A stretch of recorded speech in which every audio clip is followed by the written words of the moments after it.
Broadcasting live from the Business RadioX studios in Atlanta, Georgia, it's time for GWBC Radio's Open for Business. Now, here's your host. Lee Cantor here, another episode of GWBC Open for Business, and this is going to be a fun one. Today we have with us Charday Oldacre with NueWay Studios. Welcome, Charday. Hi, how are you? I am doing great. I'm excited to learn about NueWay Studios. How are you serving folks? Absolutely. I'm excited to be here. Thank you so much for having me. And so we're a brand development and digital marketing content creation company located in Atlanta, Georgia. And we serve a little bit of everybody. And then what does that actually mean, brand development? Yeah, so branding, a lot of people think branding has a lot to do with just like your logo or your website or, your business cards.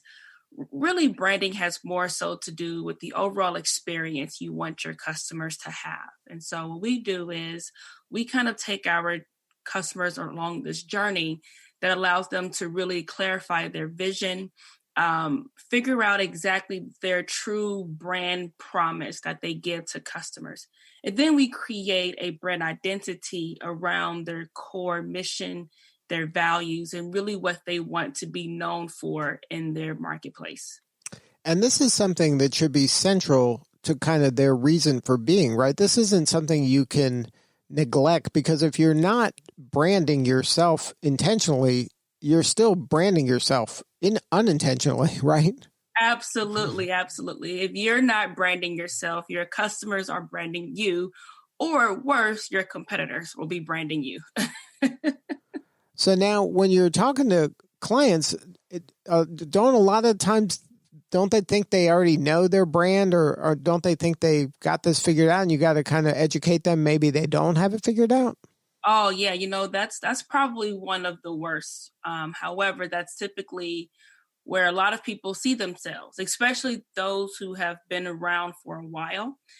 And there's nothing wrong with that. However, what I've realized is that a lot of times when organizations kind of brand themselves and they don't have the psychology behind branding or the rationale really for them to understand the importance of it and how to truly connect their mission with their customers, a lot of times what I find out is that their brand is centered around the owner's desires and the owner's needs. And really what branding is you figuring out who you want to target and then creating a product or a service that specifically caters to them, their needs, their audience, right? So your favorite color may not be blue.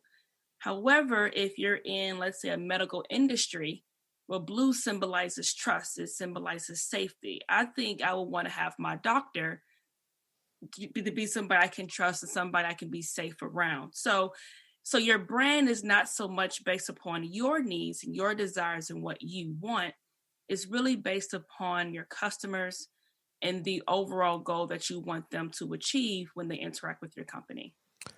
Yeah, this seems like kind of three-dimensional chess. You're like looking at this very strategically, and I would imagine some of your clients think that their customers think of them a certain way, but when you maybe do a little research, you realize they may not.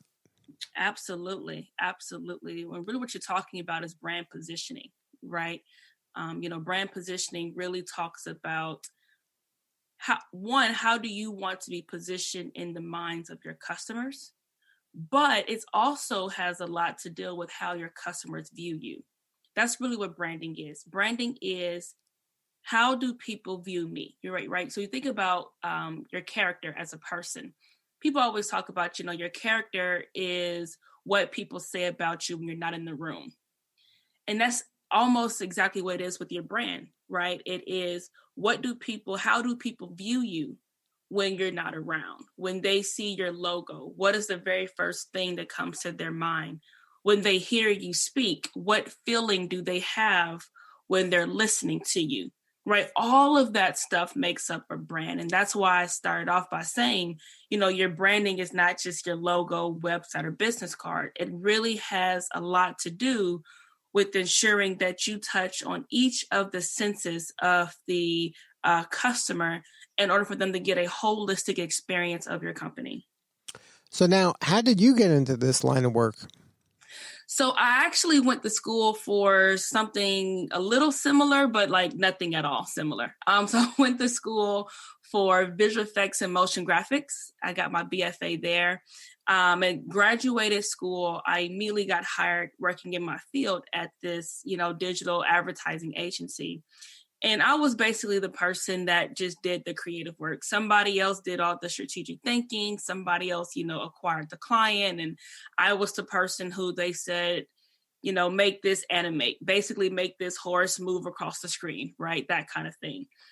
And I loved it. I did that for almost 4 years. But towards the ending of my journey at that company, I realized that I didn't quite like staying in the studio until 12 o'clock or 1 a.m., in this little dark room, animating and behind a computer.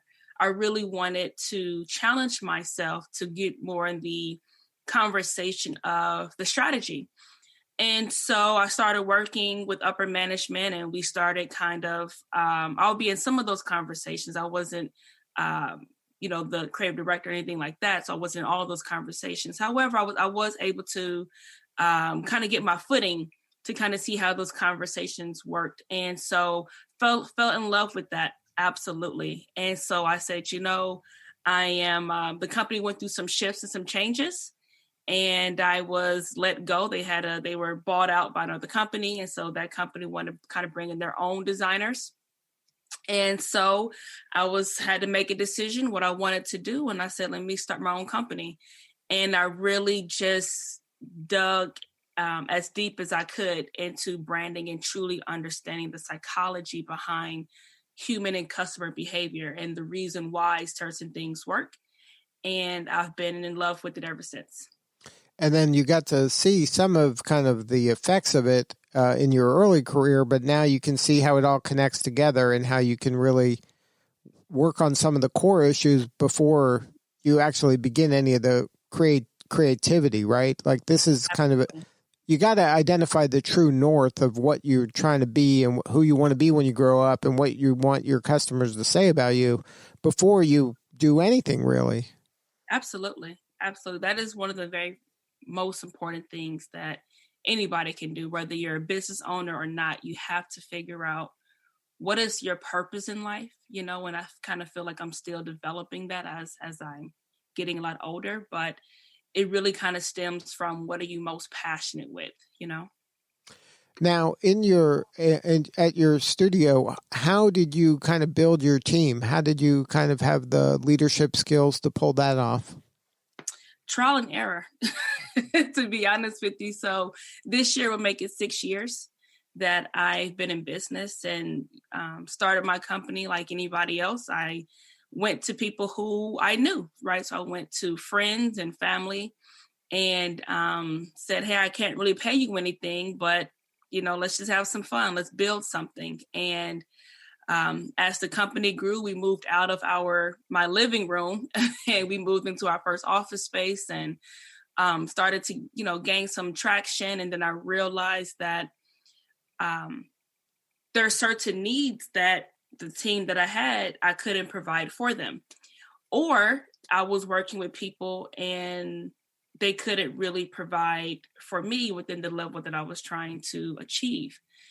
And so trial and error, people come in and they leave and you just keep replacing people until you find the niche.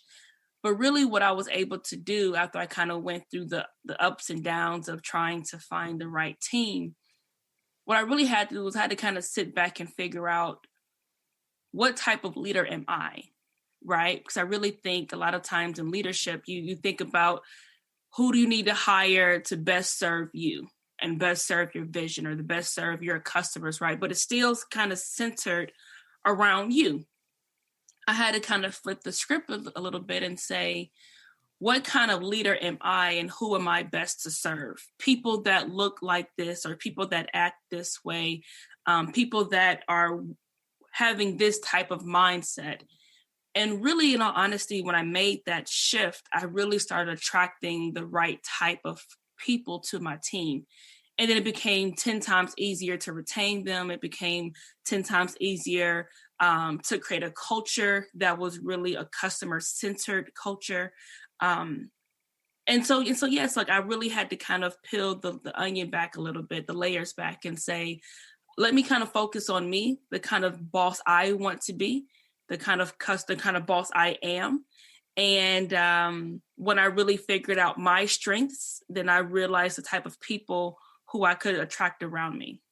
It sounds like the same advice you give your clients in terms of their brand. That this was your brand of your agency, and you were kind of finding out what you stood for and who you want to serve, and build the team that can deliver. Absolutely. You know, that's the one thing about branding.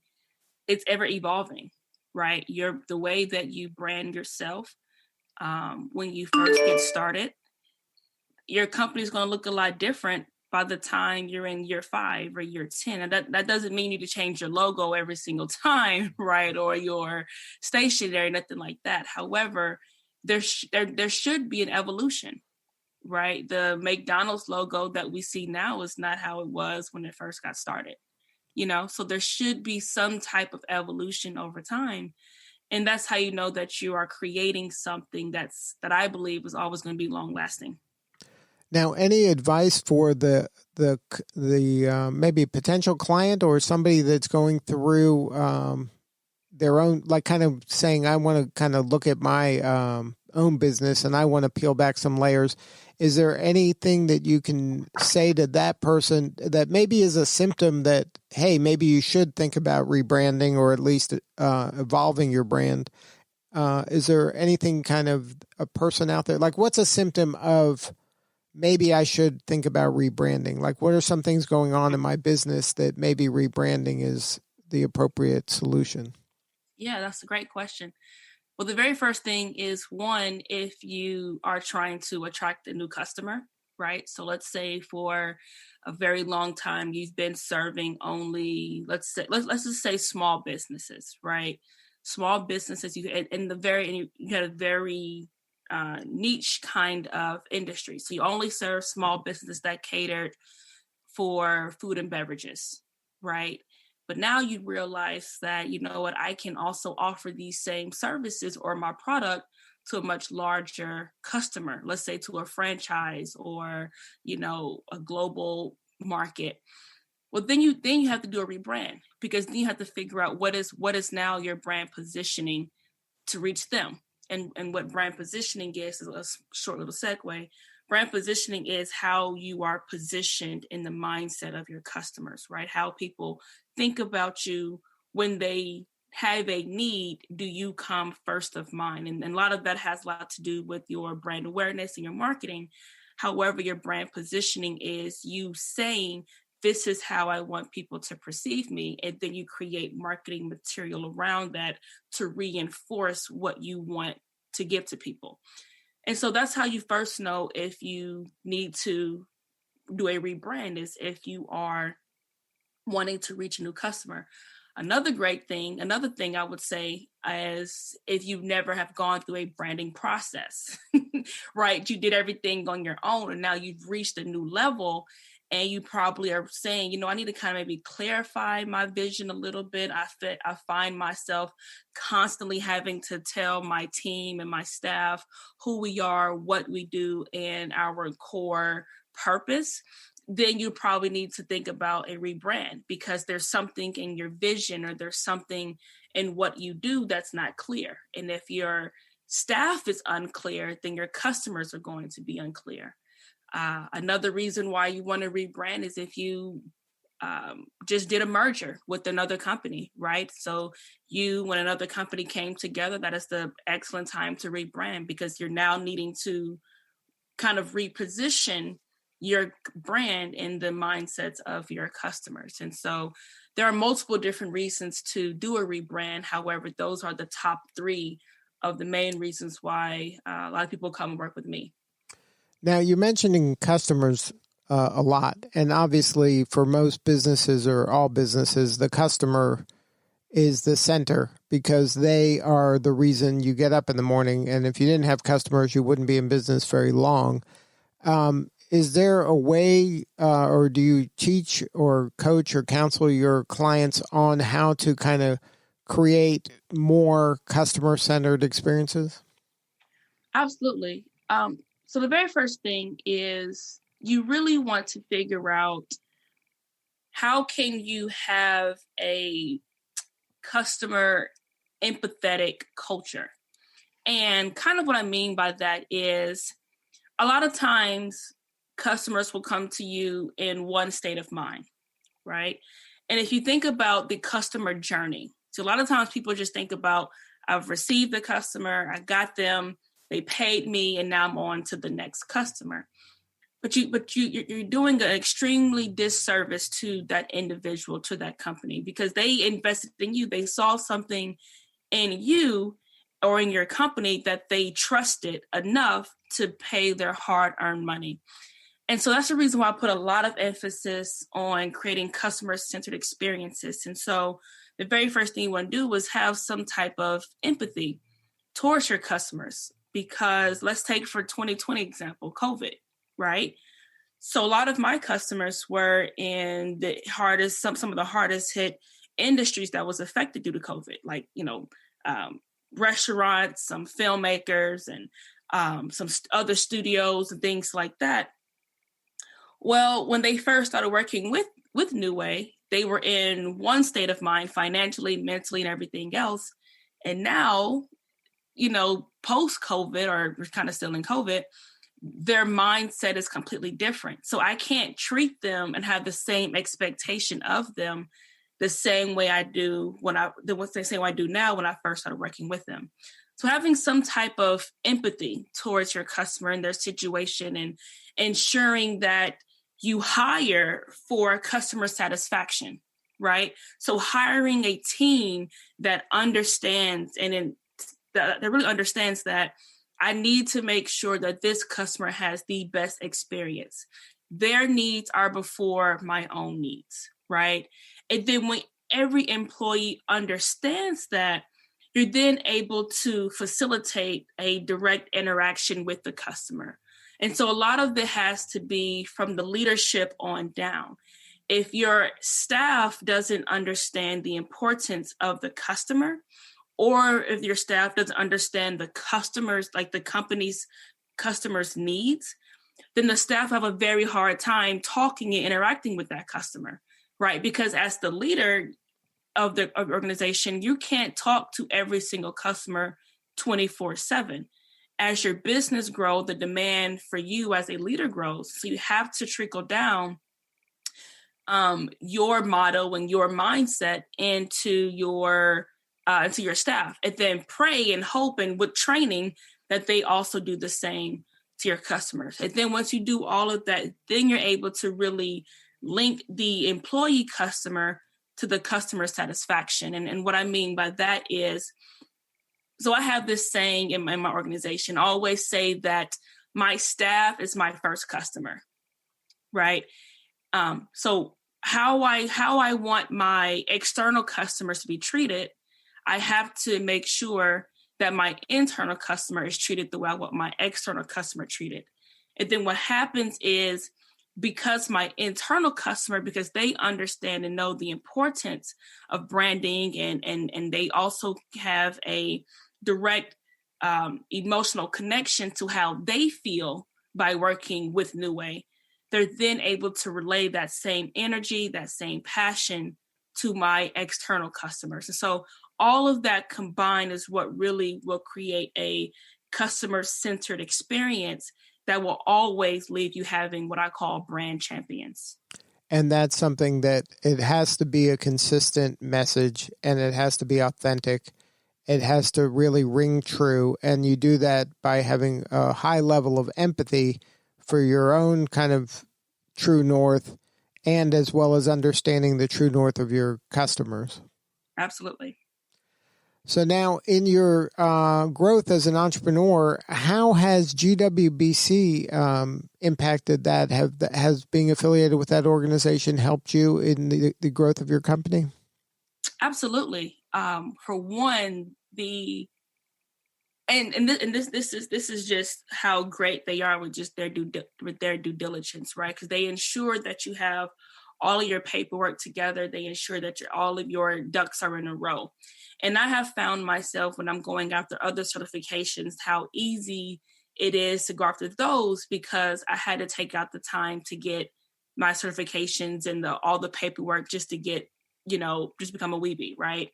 And then the second part are the connections I've been able to get. I mean, I'm talking about having, not only creating, finding new customers for NueWay, but also just creating long-lasting friendships with some amazing women that I have been able to learn from, be inspired from, get motivated from listening to them, and really creating deeper connections, right? That I know for a fact I would have never met some of these amazing women if I was not a part of this organization. And the last thing is just the exposure that I'm able to have with some of these larger corporations. I recently landed UPS as a client within my first year of becoming a weebie. And I know that's not, the most popular thing, or that's not, the most traditional route. However, I would not have been able to make that connection if it was not for this organization. And so I am a member for life. I absolutely love this organization, and I always am going to be a brand champion for it. Wow, that is really a powerful statement, and congratulations on doing that. That's when you can land an enterprise level customer like that. Not only do you get the benefit from having them as a customer, you get the trust of future customers by seeing that if UPS trusted you, you must be a company worth trusting, and that aligns perfectly with your brand. And so it's a win-win-win all the way around. Absolutely. So now if there's a company out there that wants to learn more about NueWay Studios, maybe they're struggling with their brand, maybe they just merged, what is the best way to get a hold of you or somebody on your team? Perfect. You can always call our 1-800 number at 844-444-NEW-YOU. That's 844-444-NEW-YOU. And that NEW-YOU is 6838. You could also visit our website at NueWayStudios.com. That's NueWayStudios.com. Or you can just shoot me a direct email. My name is Charday, CHARDAY at NueWayStudios.com. And then, of course, social media, right? So it's NueWay_Studios on Instagram, and then just NueWay Studios on Facebook. So those are the best ways to get in contact with us. I'm a very hands-on CEO or brand strategist. So you pick up the call, you might talk to me directly. So I'm a very hands-on person, and I love what I do. And really, I just love helping people, no matter if they're a small organization or the federal government. We serve them all, and everything else in between we've been able to help, just because I love seeing people go through that transition. Well, congratulations on all your success, and thank you for sharing your story. You're doing important work, and we appreciate you. Thank you for the opportunity, Lee. All right, this is Lee Cantor. We'll see you all next time on GWBC Open for Business.